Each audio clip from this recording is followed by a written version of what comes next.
Hello,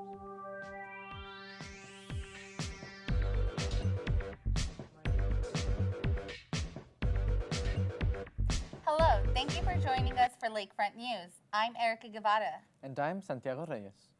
November is Epilepsy Awareness Month, and epilepsy is a disorder in which nerve cell activity in the brain is disturbed, causing seizures. It is not something students hear about often. Reporter Gabriel Torres sits down with a student who has epilepsy.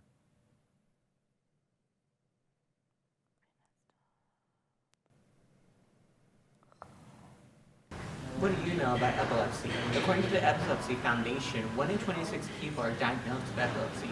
We spoke with one student about his challenges of having epilepsy. My emotions when I first got diagnosed was, it was like, I didn't know what it was. So it was just like, I didn't know how to feel. Matthew Tovarn is a student and not someone many would think would have epilepsy. He goes on to say that his epilepsy is triggered differently than others. That I have, it's not light-based, it's based off of like for me, it's based off of like stress and emotions. So like if I get too stressed, it could possibly trigger a seizure, or if I get too mad, like it could possibly trigger a seizure.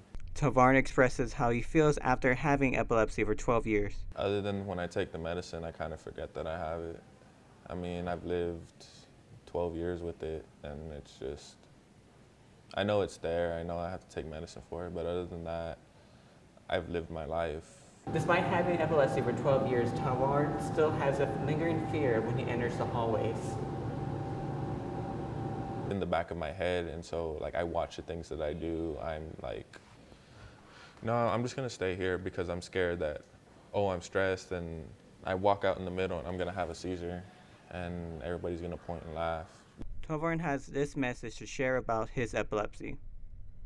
I want people to know that it's more common than what people think it is. It's just not everybody's gonna come out and tell you that, oh, I have epilepsy.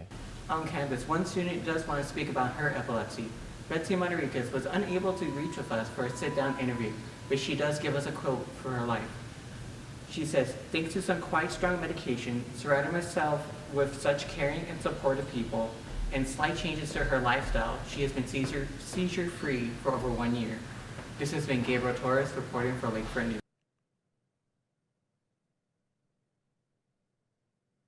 When you see water bottle caps, what do you think of? Trash? Recycling? I found out what one student here at Our Lady of the Lake University does with her water bottle caps.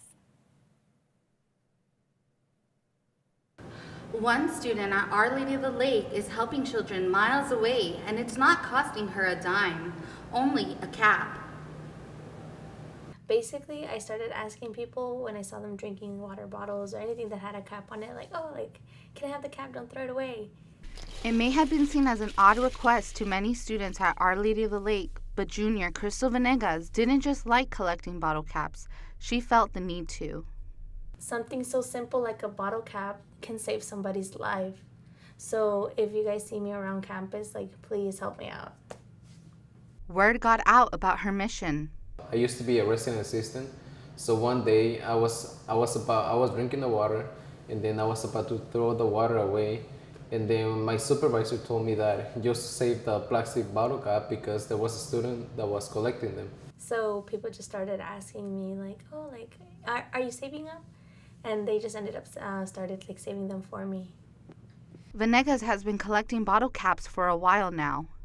I honestly haven't counted them, but I have a few bags, and last year I took a whole trash bag home full of bottle caps.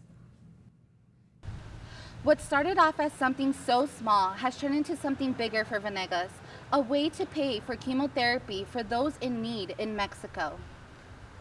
My grandmother told me about this little boy in Mexico that his dad didn't have enough money to pay for his chemotherapy. That's where bottle caps came in. He takes the gallon of caps to the hospital, and they do some paperwork, and they get his son chemotherapy. Venegas tells us that the bottle caps paid off. And now that I brought more back home, he's been receiving the chemotherapies, and it hasn't been as hard on his dad. Venegas has never met the boy before, but something tells us his gratitude could fill several bottles. I've never met the boy. I just know about him. I've seen pictures, but I've never personally met him. Venegas tells us why this is so important to her. Because it's an act of kindness that it doesn't hurt anybody. It doesn't cost me anything. It doesn't cost anybody anything. So I feel like it's just a good thing to do, especially with people that don't have a lot. Venegas has set up a station here at Ayers Hall for anyone who would like to donate. This has been Erica Guevara reporting for Lakefront News. How long does it take you to get home for the holidays? For one student, it's a 3-day trip. I sat down with our international students who don't always make it home for the holidays. Not every student can make it home for the holidays, but if you're an OLU student, you'll always have someone to spend the holidays with. OLU has about 19 international students attending the university. Coming overseas was a hard and nerve-wracking decision for Tembo to make. I was really scared because this was my first time being away from my mom. Like, I'd never been away from my family, so I didn't know if I was going to have like a good support system. Tembo was happy to be an OLU student. First, I just loved the building. It's like, it's a pleasing view. It's nice to look at, and I love my professors and small classes. I get to interact with everyone. Although OLU has a family feeling, the feeling of being away from home will never become easier. Obviously, you just don't get rid of the feeling of missing home. Like, there's some days when I just like call my mom and I cry. And then for some days, like, it gets better because like I can just go lay in my roommate's room and like be sad, and she's gonna be there again. Like, it's okay. So it helps when you start making friendships because there's someone that's gonna try to understand how you're feeling. Tembo said that even though she doesn't get to see her family, she is grateful for technology. But then my mom tries to. She calls me every day before she goes to work. She calls me at night, so it makes it a little bit better. So I'm thankful for technology for that. Like, I can even see her video call, you know. And like the old days we had to write a letter and it took like 3 months to get there. The one thing that makes Tembo feel at home is the friendships she has made at OLU. Specifically the friendships I've made. Yeah, I got really lucky. Yeah. Tembo is grateful to have her friends take her in to their homes for the holidays. Like, sometimes, okay, at first it sucked. Like, my mom thought I was gonna quit and come back home. That's how homesick I was. But then you start making relationships with people, and then it kind of fills that void, but obviously not completely. But then you really feel the difference when everyone's going home, or like people's parents are coming to watch their soccer games, and then your mom can do that because she's like 3 days away. Even though Tembo can't go home for the holidays, she still has friends to break bread with. Tembo is happy that the OLU community has helped her find a home away from home. On these breaks, I'm never alone, so that helps. Like, my friends make sure that I go home with them and I feel like I'm in a family. So even though it's not my own family, I feel accepted by people. Reporting for the Lakefront News, I'm Santiago Reyes. Are you tying the knot soon? If you are, you should consider reciting your vows at Our Lady of the Lake University. Find out if students at our alumni have discounts. Lauren De Leon has more information for our lovebirds. You spend your undergraduate career at OLU, maybe even obtain your master's.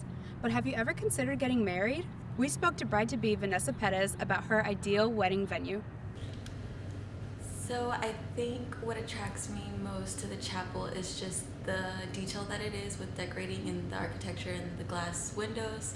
It's just very beautiful overall. The Sacred Heart Chapel at Our Lady of the Lake has been the site where many students not only obtain their graduation rings, but also their wedding rings. Vice President of Mission and Ministry Gloria Orobaso says that the chapel never used to host weddings. Well, the chapel originally never used to have weddings. Early on, it was really strictly for the sisters, because at one time they were so many that it would fill the chapel. If your partner isn't Catholic, Orobaso has provided a solution. The chapel is called Sacred Heart Conventual Chapel, and that chapel is for weddings. One partner, if they're getting married, one of the partners needs to be Catholic, yes. Ortabaso provided us with a list of what the couple needs for their big day. They are told that they do need to bring their own priest. We do not provide that, nor do we provide music. They need to provide their own music as well. They can give them a list of musicians to call, but they pretty much have to provide everything. Ortabaso even told us why couples should come back and get married at the chapel. Sacrament of marriage is all about a public testimony of their love commitment to the community that they were a part of. So that would be one of the neat reasons to come back and get married at a place where they discovered each other. Thinking about taking the plunge? Why not do it here at the lake? Our Lady of the Lake Sacred Heart Chapel is now the destination for students to come back and recite their vows. We spoke to the University Events Assistant for Weddings and Reservations, Gustavo Villa Jr., about the precise number of alumni who get married at the lake. Looking back at records, there's usually about 100, if not more, that come back. Villa provided us with the answers to the questions everyone wants to know. There is not a wait list. There are currently we do have weddings scheduled out to 2020, but there's not a wait list. There's not a student discount, unfortunately, for the chapel. Now, if a wedding does want to use the auditorium for a reception, they are given a discount on the reception hall price. Villa provided us with the cost. The cost is $1,100 for the chapel. For the auditorium, it's $1,500. Villa gave us his own opinion on why students should come back and get married at the lake. My biggest thing is the chapel is beautiful. As everyone's seen, we're called the hidden gem of the West Side because of the ornateness of the chapel and the time and care that the sisters took in building it. So if you're thinking of getting married soon, why not choose the Sacred Heart Chapel? Gustavo Villa also told us that the events reservation team is also planning a website to make the wedding reservation process for the chapel easier. The Our Lady of the Lake University calendar includes spring, fall, and summer semesters. But why don't they offer winter courses? Some might be on their way. Reporter Daniel Balmer has more. If offered, winter courses would allow students the opportunity to catch up, get ahead, and maybe even graduate early. At a recent town hall meeting, the Dean of Business, Dr. Bruce Rosenthal, brought up the idea that winter courses could be added to the school calendar. Student Krista Walton says this would be beneficial. I would definitely take them. I think it would be a good idea for students who are trying to graduate sooner or maybe don't have some of the core curriculum that are required for graduation. So I think it would be a really good idea. For example, if you need to take Comp 2 during the spring, but you haven't taken Comp 1 yet, then you can make that course up during the winter. And some people prefer online classes, you know? Or it's like fast paced and then you get it over, like I think in like a month, around a month, right? So I mean, that's good. That's a couple credits that go towards your degree plan. This is still at a very early stage in the development process and nothing has been decided or even definitively proposed. It might be a little challenging because I know it would probably be a lot shorter than summer, but still a good option for students who need it. Student David Urdiales says this would be a good idea. But I think it is a really good opportunity, especially if like it's a person that's a little bit like behind, like in their degree plan or whatever, then I think that having a winter class would be beneficial towards them. Whether winter courses do come sooner rather than later, students say that it would be beneficial and a nice option to have. Reporting for Lakefront News, I'm Daniel Balmer. With holidays just around the corner, are you worried about gaining those holiday pounds? Lakefront reporter Brian Bernal gives us tips and tricks to avoid that Santa Claus stomach. Holidays are a time of year where many indulge in holiday goodies and fail to think about their weight. Well, when it comes to the holidays, I tend to eat a lot more, but I'll usually try to go for runs here and there. Our Lady of the Lake freshman Jackie Escalante says she's heard of a way to curb the holiday pounds. I've heard about fasting, so I'm willing to try that this year. We spoke to personal trainer and Olu alumni Rick Trinidad about fasting, which is going without eating for a long period of time. I normally fast in the morning I normally have the probably Thanksgiving around maybe 1, 2 o'clock. So I don't actually eat anything in the morning. I limit, if I do, I have a bowl of oatmeal, but I limit it to like maybe 20, 30 grams of carbs at the most. And I'll normally have just one big meal on Thanksgiving. Trinidad says if fasting isn't for you, there are some home workouts you can try. Normally, foundation, of course, is going to be your core exercise, which would be push-ups. I would do maybe 4 sets of 10 to 15 and work your way up if you can do more. If 10, 15 is too easy, maybe work your way up to like 20, 25, maybe 4 sets of 20, 20, 25. I'm here ready to try out the core foundations and vascular workouts Trinidad provides us with. 1, 2, 3. And also, I'd recommend some sit-ups. The same thing, at least 4 sets.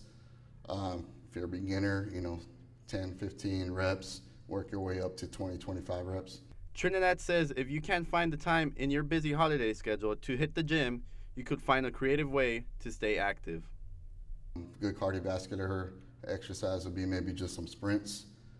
20, 30, 40-yard sprints that you can do outside. You can do it inside depending on how big your house is, but just to get that cardiovascular going. If you have a treadmill also, treadmill is always good. A lot of people have, if you have a Stairmaster, that's even better. But those are a few maybe exercises that I would recommend is push-ups, sit-ups, and of course maybe some sprints.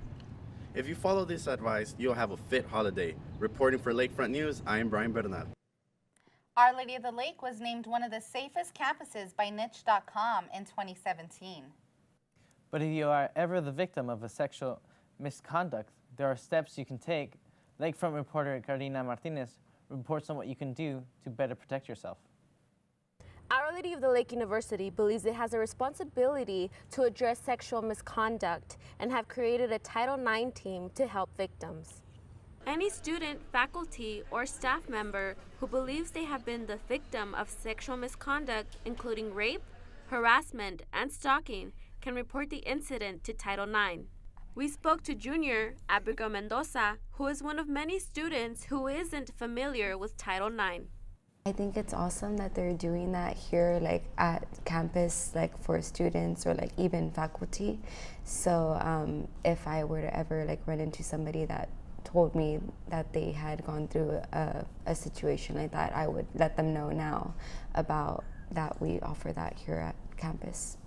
One of the fastest ways to alert the campus of a Title IX incident is the online form in your MyOlu portal. Just scroll down to links and hit the Title IX compliance.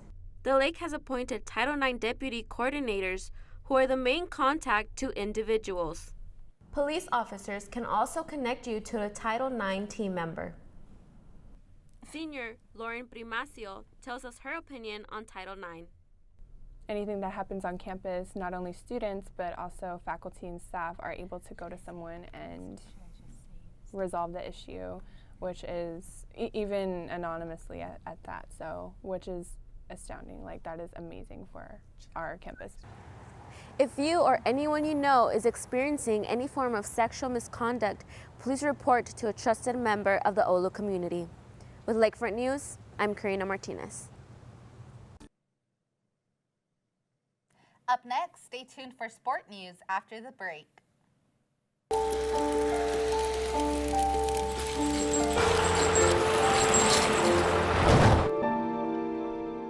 Did you know dragging chains can spark a wildfire? Only you can prevent wildfires.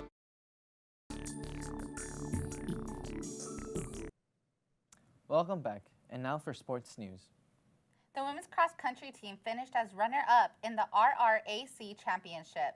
The ladies missed the Red River Athletic Conference Championship by 9 points. Annie Trejo finished the 5K in 19.35 minutes. This video is courtesy of Saint Athletics. Andrea Gandara came in at 7th place with a time of 20.59 minutes. Annie Trejo and Andrea Gandara prepare for the NAIA National Championship on November 16th at Seminole Valley Park in Cedar Rapids, Iowa. The men's cross-country team captured their 4th consecutive RRAC cross-country title. The Saints were able to dominate the field, with one runner earning the individual title and 4 others finishing in 10th. This video is courtesy of Saints Athletics. Capturing the individual title was 4-year Saints Nathaniel Aguilera, who ran the 8K in 26.27 minutes, followed by Jose Serrate, who placed in the 3rd place with a time of 26 with 44 seconds. Stay with us for this weekend's weather after the break. Opioid dependence can happen after just 5 days. Know the truth, spread the truth.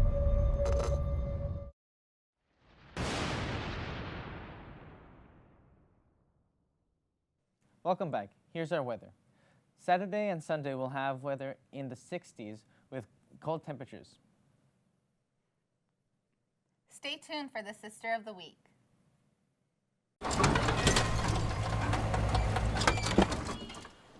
Leah, did you put a new dent in that? This one?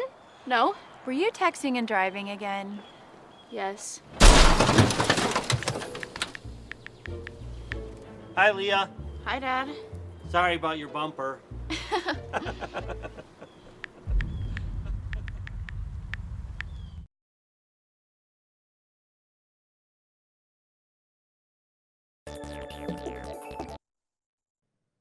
Welcome back. Now it's time to meet our Sister of the Week. Enjoy.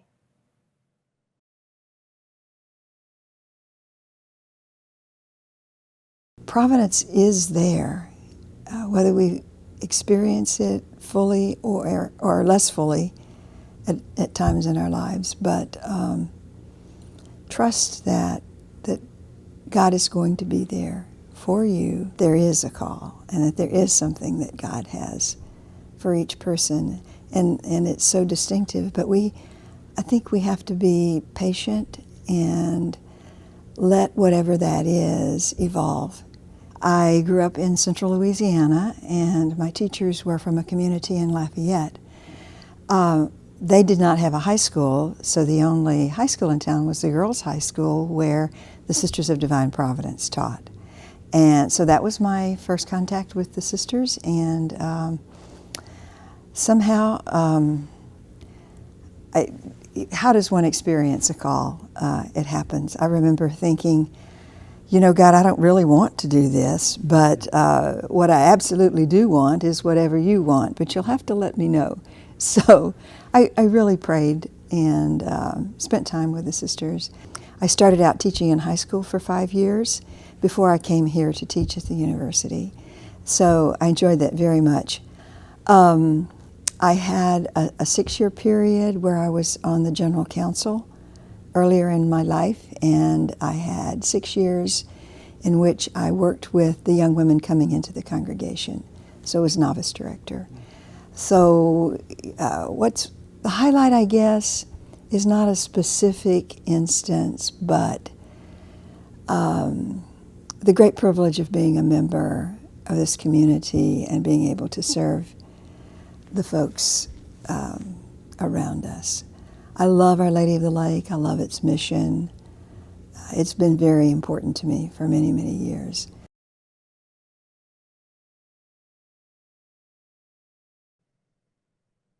That's our time for now. Thank you for joining us for the Lakefront News. I'm Santiago Reyes. And I'm Erica Guevara. Make sure you check us out online at lakefrontollU.com.